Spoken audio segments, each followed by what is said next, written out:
Hi everyone, welcome to Living Beyond Limitations, the channel that inspires and motivates you to become all that you are created to be and live a purposeful life. My name is Anela Ibikiri and I am your host. Today's episode, we meet our very first guest, Lucky Pastor. Lucky hails from Delta State. He was born on the 4th of October 1992. He lost his sight when he was barely 12, but he was determined to pursue his dreams regardless. He relocated to Abuja in the year 2009, where he had his vision rehabilitation at the School for the Blind, FCT, and his secondary education at GSS Kwali, Abuja. He is also a graduate from the University of Nsukka, Nigeria, where he studied education English and graduated as the second best in his class.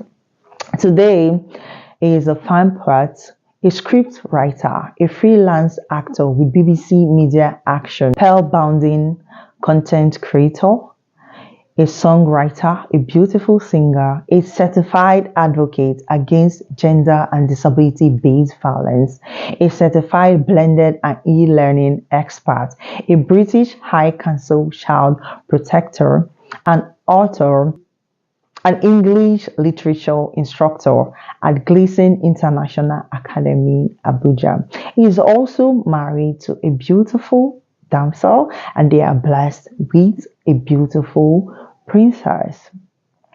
Lucky shares with us how he became a visually impaired person, his challenges going through school as a visually impaired person. He talked about fatherhood and we also talked about his inspirational book, Braving the Storm.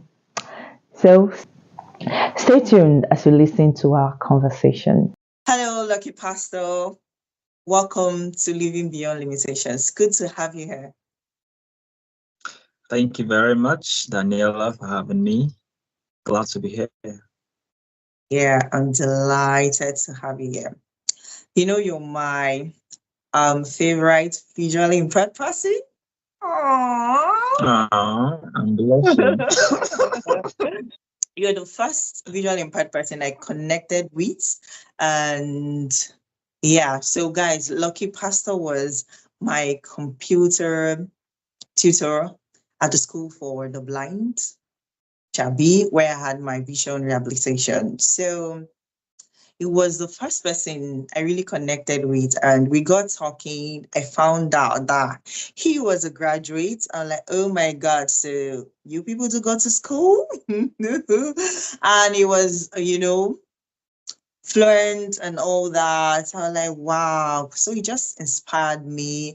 And we did determination and hard work, resilience. And like, okay, yeah, so I have to get going in life. So lucky for the push, for the inspiration, motivation, and encouragement. Yeah, I'm just grinning from ear to ear. Thank you. Lucky, before we go into all that you do, yeah. So you said you lost your sight when you were barely 12. Wow, that's like a very long time ago, about 20 years. Can you share with Oh, us, yeah. yeah, how you lost your sight and your experience at that point in your life? Okay, so like I lost my sight when I was barely 12, and it did not just start that very day. I actually lost my left eye when I was barely 6. Okay, Oh, so okay. so not that I lost my both sides immediately. So Okay. after I lost my left eye, I still went to school with the right one till I was 12. And one fateful day, I went to the school only for me to notice that the books I used to read by myself, the Bible I used to read by myself, I couldn't see them clearly the way I used to. And surprisingly, I was supposed to read on the assembly ground that morning a scripture. So it was my turn to read. But then, because I noticed I couldn't see clearly what was written on the pages of the Bible, I had to hide myself that morning, so I wouldn't be called upon to read. So that was how I struggled through the day in school. Um, my teacher even noticed at some point that I wasn't writing, you know. So he found out what was wrong with me. I told him I couldn't see clearly. So he asked me to go home, which I did. So when I got home, I told my mom what was happening. She became worried. And from that day, one hospital to another hospital, one church to another church, one native medicine to another native medicine, just to Oh. ensure that I don't lose my sight. Mm. All the hospitals we went, the doctors kept saying, "Oh, cataracts, cataracts, cataracts." I know that, but um, unfortunately for me, gradually I lost the right eye, so that was how I became blind officially. You know, Oh my and God. even at the time, like I said, I was just 12, so I didn't even realize the effect, the importance, the gravity of what was Mm. happening to me. Right? Yeah, I Yeah. didn't really realize it. There was a doctor we met during the period who advised my mom to take me to a school for the blind. My mom bluntly refused. I was like, my child, school for the blind. No, not possible. God will do it. He will see. And that was how I stayed at home for 5 years. Oh So my it was during God. my stay at home, I realized I wasn't heading anywhere. One day I just sat and I was thinking, really, a time will come. My parents will grow old and there will be no more. My siblings will Actually, grow and they will go to their different homes. So what then becomes mm, of me? of So that was a you, very yeah. big question that kept pricking my mind. I kept wondering about that. Unfortunately for me, I met a copper who came to serve in my area. And he Area. said, I schooled with visually impaired persons in the university. I was like, really? He said, yes. In my school, I had some visually impaired students. So tell me about it. He said, oh, yes, you can go to school. I became interested. So I related same with my siblings. And one of my siblings then, who was schooling in Awushi, said, oh, Okay. okay, she'll find out. And truly, she did. She found out a school in Abuja where I can actually school. We decided that, okay, Abuja, up you go. And that was how my schooling journey began. Yeah. So Mm. I think I will stop here to get to more of the questions. You said someone told your mom that you should go for um vision rehabilitation at the school for the blind, and she was like, no, myself, God has to do the restoration and all. So that was Mhm. my mindset too. Like, why would I go for the school of the blind when I heard about it? Like, I have no faith. I know a lot of people have that mindset. So what would you like to say about that? Doesn't mean you don't have faith going ahead for vision rehabilitation. Okay, so I wrote a book entitled Braving the Storm, like you know.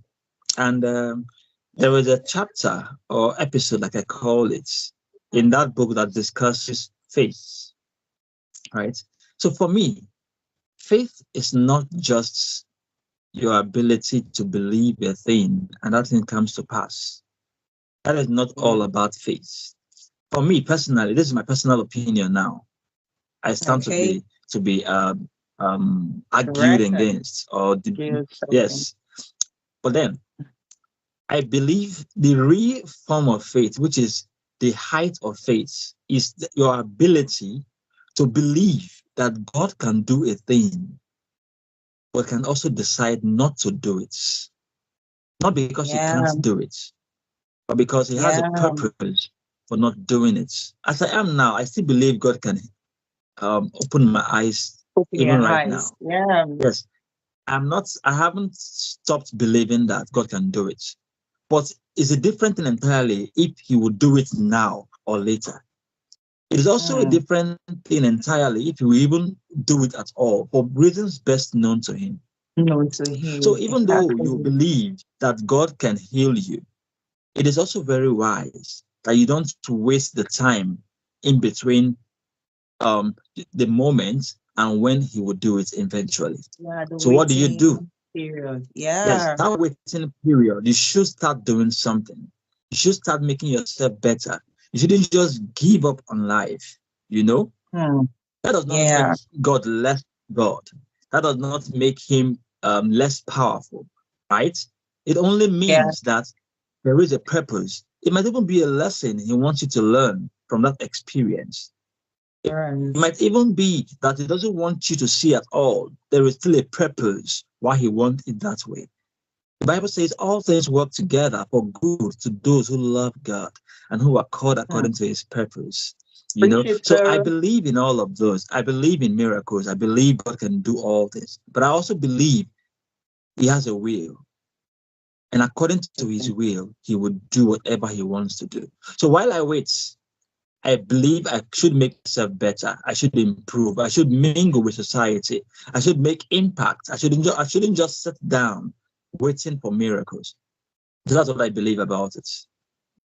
Exactly. Yeah, when I was, contemplating like how would I go to the school for the blind and all that. So my friend, as a psychologist, she was like, okay, exactly what you're saying now. What if God doesn't do it in 2 years' time, 3 years' time? What would you do with your life? Would you just be waiting for the miracle? Have to do something with your life. Come on. She pushed me and I finally agreed to go for the school for the blind. Miracle might come now or later in life, and it might not come. God knows best. So That's go to your very book true. later, like your book. I read that book and I got a lot of aha moments, braving the storm. But before we go into the book and what it entails, I just want you to share with us your school experience. You graduated as the second best in your class. Oh boy. Just share with us. Oh, yeah. So, yes, about my school experience. Yeah. Well, like a friend of mine would say, disability is just an experience. It is not a limitation. So that has been my mindset all along, even with my schooling. When I got to the university, before the university, I went to secondary school where there are both sighted and the visually impaired, right? In my Yeah. in my Great. class, yes, I was we were just two visually impaired students in my class at the time Oh, in really? secondary school. Yes, I think we were about 200 students in the arts department, and I still graduated from the secondary school as one of the best graduating students. So, the university, obviously, there are challenges. I had a whole lot of challenges, like Yeah. sometimes needing someone to help you to the classroom, sometimes lecturers coming into the classroom and thinking, why is he here? It's not meant to be here, you know? Sometimes, there was even an experience I had. A lecturer came into the class and said, um, divide yourselves into four. The grammar class, we had about 200 students in that grammar class. It's an elective course. So he said, divide yourself into 50 per group. Then pick a representative to come and present for your group. She gave us the topic and everything. So my group said, Lucky, you present for us. So on that day, the lecturer came and said, okay, your group representatives come out and present. When it was my group's turn, I came out to present. And she looked at me and she told my friend, the one I came out with, and said, no, a blind person cannot represent you. You know, I wondered, what could that really mean? Could it be out of pity, or she feels I do not have the capacity to represent the group or Capacity, something? I exactly. really do not. Mm. It was my friend who told her that Ma, he can do it. And do you know what? To be surprised, she was so shocked when out of the, no, I told you there were 4 groups, right? 50 in each group. Out of the 4 groups, I was the only one who presented without the paper and still was the one who did best in the group. Wow. She was marveled. She was like, really? So from that day, whenever she comes to the class, she will ask me, my friend, are you following? She has never asked me that before. She has never You're recognized me talking in the to class her. before. But from that day, Yeah. but from that day, she will ask me, your friend, hope you're following. You know, so uh, challenges like this were all the challenges we encountered: human challenges, environmental challenges. In fact, sometimes I had to fall into the gutter because of the environment not being so Oh my friendly. God. You know, yes. So human challenges, environmental challenges, and so on were the challenges we faced as visually impaired persons in the school. But then determination, right? When you are determined to achieve something, you by God's grace, you will achieve it. So I was determined to do well, regardless. I didn't want to excuse failure. I didn't want to tell myself, oh, you failed because the environment wasn't friendly. Oh, you failed because the lecturers or students weren't friendly. No, I didn't want to tell myself that. Regardless of the unfriendly situation, I believe I can still at least make something out of it. And I buried myself to my studies. I studied from classroom to the library to the hostel, from classroom to the library to the hostel. That was my routine daily. And by God's grace, like you said, I came out second best in the school. I was the only visually impaired in my class. We were about 100 in my department. Wow. But then I came out second best because I was determined. I was willing to do it. Wow. I must commend your determination. Class of 100, you were the only visually impaired person and you came out second. Yes. Wow. I'm amazed. So you are a lot of things. After school, you are written a book titled Braving the Storm. You are a songwriter, a poet, and a whole lot of things, Lucky. How do you do that? The motivation. You know, like I said, disability is an experience and not a limitation. So because you are a person with a disability does not mean you should be limited to a particular corner of society, right? So I'm of the opinion, I've always been of the opinion that regardless of disability, one can still achieve his dreams. So, well, I'm doing my best to be who I want to be, regardless of my disability. So whatever you see today that I do because I feel I can do them. And by God's grace, I'm doing them. So the things I do centers around writing, right? Script writing, poetry, motivational write-ups, advocacy, you know, short storytelling, and then I went practical into acting. Yeah, because I do acting with BBC story series. So I do this thing because I just find pleasure in doing them.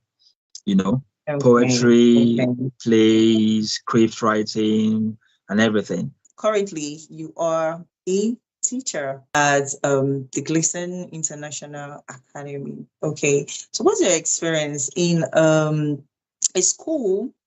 I'm sure you're the only visually impaired person there. So what's your experience? Oh yeah, sure. Oh yeah. So when I got to the school first, first of all, I would say kudos to the chief executive of the school, because she actually interviewed me herself before I got the job, right? She didn't see my disability.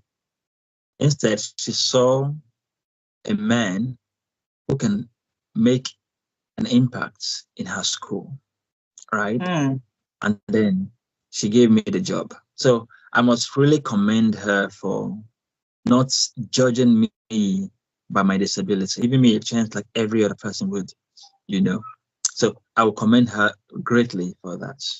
But then when I got into the school, I noticed so many members of staff were like wondering how to relate with me, what What's a kind of visually impaired assignment to person? give me, and Mm. all that, and all that, and all that. It took time though to be able to convince them that, see, this guy is as good as you, all of you, you know.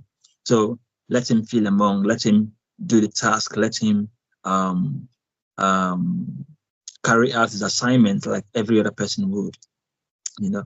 Yeah. So, but today, I think it's easier now because at least I've been with them for a while and they've understood to an extent how it works, right? Yeah. So, Okay. I do the job like every other person, you know. Okay. Yeah, so I go to the classroom, I teach, and luckily for me, the school happens to be a technology-driven school where Mm. um, most of the engagements are driven by technology, right? Like the Okay. interactive board in the classroom, yeah, is a computerized board where I can easily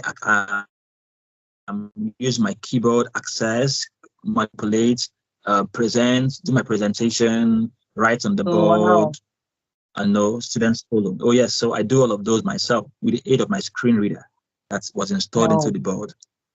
Yes, so I Wow. do all that. Then we also use the Microsoft Teams to engage students in terms of giving them assignments, giving them tests, giving them examination, Mm. interacting with them, and all that. So that also I do myself because, like I said, technology, it's one thing that drives the school. And me Mm. having a little idea of technology, it becomes Technology. easy for me to interact and carry the students along. So it has been fun. It has been great. Yeah, there are challenges, all that, but then not something that cannot be taken care of. So, but it has been interesting. I've been making the impacts. I enjoy having conversations with my students. Mm. Great. You see the role technology plays. It's very important for people like us. Just makes life easier and all. I used to wonder a lot, like how do visually impaired people read, write, and all that until I got to the school for the blind. Okay, so Lucky, you are married to a beautiful woman and you're blessed with a beautiful daughter. How has fatherhood been for you? And may I just would like to know, is your Mm. wife a visually impaired person? Well, I'm not married to a visually impaired person. I'm married to a Oh, sighted lady, and she um, met me as a visually impaired person. Like she met me visually impaired and still wanted to be with me, right?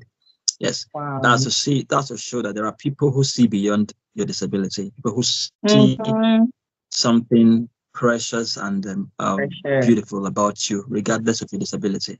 Yeah, so my wife saw beyond my disability and was willing to be with me. And yeah, we happily married with a kid. Fatherhood has been interesting and at the same time demanding. Yeah, but then we are doing it. Nothing good comes Mm. easy to say. So fatherhood is a good thing. So we have to face it and get the best out of it. Yeah. Oh, wow. Right. As in, she saw the content in you. Not, she didn't look at the Mm. container, but the content. Wow. Amazing. So this Oh thought yeah. usually comes to my mind, like, okay, when your daughter grows up and finds out you're a visually impaired person, are you worried about that? Or like you're fine? Um. Well, I know a little bit about psychology. Mm. People grow up. Um. They grow up with what they see, right? And they get used Hey. to it. So I believe my child will grow up knowing me as a visually impaired person, knowing how I operate, and love me for it because I'm going to make the best father she will ever have. Oh, sounded okay. Okay. So we go to your book now, Braving the Storm. What is it all Okay. about? Yeah. Hmm. Well, braving the storm is simply just like the name implies, braving the storm, a Mm, book that seeks to help people brave the storms of life. mm, I'm also of the opinion that we can't stop the storms from coming. In other words, yeah. we can't stop the challenges from coming. We can't stop the issues. Just like nobody plans to be blind, nobody plans to be on a wheelchair. Nobody plans to be poor. Nobody plans to fall sick. Nobody plans to die. Exactly. So we don't really Yeah, you plan for don't these know. unfortunate Yeah, situations. We can't stop them from coming. All we can do is to face them and brave them. So braving the storm is basically written to help humanity approach the storms of life and brave them, not run away from them. Because, for instance, when you lose your sight and you then live all your life in denial that, no, I'm not blind, when in reality you are blind, you're blind. that is Yeah. running away from the storm. You know, Mm, in that way, you are running away from the storm. But the storm is already now running away from it does not take it away. It only makes it gain exactly. strength and dominance over you. So the best way to brave a storm is to accept the storm, accept the fact that the storm is here, then face it. In that way, you can brave it. So that Mm, is what the book is centered around. All the episodes from episode 1 to 20 is basically preaching face the storms and yeah. brave them. Okay, I read it on like I said earlier, aha moment. I learned a whole lot from it. And you just mentioned Mhm. something that accept the storm and brave it. I think a lot of people they have that challenge of accepting storms. I, for one person, I struggled a Yes. lot, like what you said in the book, like one of the principles there, accepting challenge is not defeat but a route Mhm. to success. What would you like to say about that? Accepting Exactly. challenges is not Yeah. a sign of defeat, actually, like I said, Mm, right? yeah. Now, um, there's a boy. When I was in university, I met this boy in Abia State. Okay. As at the time I Mm. met him, he was already 3 years into blindness, right? Oh, But till okay. that very point I met him, the boy keeps insisting that he will not go to any school for the blind, that he will regain his sight back. Mm. I told him, no doubt, nobody is doubting the fact that you can regain your sight. But what about the time being? What about the years in between from now to when you will regain the sight? Nobody really knows that for sure. So why Mm-hmm. not keep yourself busy? Why not keep doing something? The boy insisted that no. But then the difference is this: not accepting the fact that he's blind Mm. is doing him no good. Instead, is Oh, robbing yeah. him of all that I've been able to achieve, right? And as I Yeah. speak to you today, that boy is still at home. I'm talking Are you about a serious? boy I met, no, 2019. And Wow. at That's that like five time, he was years. already 3 years into blindness. Now, 5 years Wow. ago, so 5 plus 3, Yeah. that's That's like 8 years already 8 years. into blindness. Wasted eight Still waiting for the years. miracle. So if Hmm. he had accepted the challenge then and said, oh, yes, it is true, I'm blind. Let me find a Mm. way out of this. He would have Yeah. probably been in the university by now, or a graduate by now, because he was Yeah. about work when that challenge came. So at least he would have been progressing while he waits for his miracle, right? Miracle. But he didn't Exactly. accept the challenge. So he's still there. And as a matter of fact, not accepting the challenge even has made him more defeated than he would have been Hmm. because blindness is still tying him down without any progress. That is why Hmm. I say accepting a challenge is not a sign of weakness or defeat. It is rather a path to success. Because when you accept the challenge, you will not start looking for solution, start looking for a way out. looking for Out. Yeah. alternative routes to getting what you ought to get. I accepted Hmm. the fact that, oh, this has happened to me. And that was Hmm. why I discovered I need to go back to school, right? I need to still keep life going. And today, here Going. am I, still moving, right? So that is Hmm. basically what accepting one's challenge can do for you. Yeah. Yeah, I agree with you because I know accepting my challenge as thinking me further in life instead of being stuck, like, feeling the depression, suicidal then. But when I came to the place of acceptance, okay, yeah, fine. This is how I am for now. My miracle comes fine. It doesn't. I don't know when, but I still believe, I still trust God, but I have to get going in life. So other principles in your book that stood out for me, like enough of the whys, think of the what. Why me? Oh God, why did this happen to me? That was me then. Why me? Why me? Why? Because a lot of people are still asking that question to today. So I just wanted to say something, you to know, encourage um, someone. Yeah. I've been asking the question of why. we're discussing this subject of why one day with my dad. Okay. Then he said something that got me thinking. He said, come to think of it, everybody asks the question, why me? When something unfortunate happens, everybody asks that question, why me? But then, Yeah. if not you, who then do you want it to Who be? then? So I Exactly. wrote that chapter of the book. I wrote that chapter of the book because of this same reason. Many persons ask the question, why this, why that? And why asking this question of why, we forget that there could be a solution somewhere. We forget that there could be a way out somewhere. So for me, I Mm. feel instead of wasting all the whole time asking why this or why Oh, that, questions that might not even be answered, why not ask the one that probably has an answer, which is the what? What can I do next? What's the way yeah. forward? What's the next step to take? And that is why the story I told you about the young man earlier, he's still asking Mm. the whys. And because Wise. he's Yeah. asking the whys, he has no chance to ask the whats. And because he has not started Mm. asking the whats, he will never leave that spot where he is right now. Yeah. So as humans, until we start asking the what's the way forward? What's the solution? What's the alternative? Until we start asking that question, we will never think about solutions. We will keep thinking about Mm. the problems, you know. So instead of thinking about problems that have already come, think about the solution. That's what I believe. So there should, Yeah. if we must move forward as human beings, we must be solution centered. We must be Mm. asking those questions that will lead us to our solutions, not asking the Yeah. ones that will keep us problems. So that is why I Yeah. wrote that chapter. Enough of the whys, Mm. think of the whats.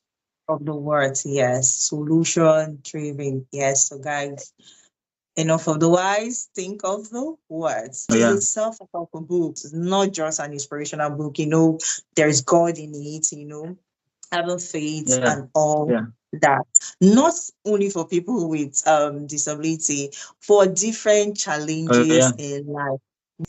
You have to get that book. A lot of principles, a lot of exercises. Lucky, you should just, be a counselor. Anyone that wants to get the book, where can we get the book? Oh, yeah. So, I can leave my contacts.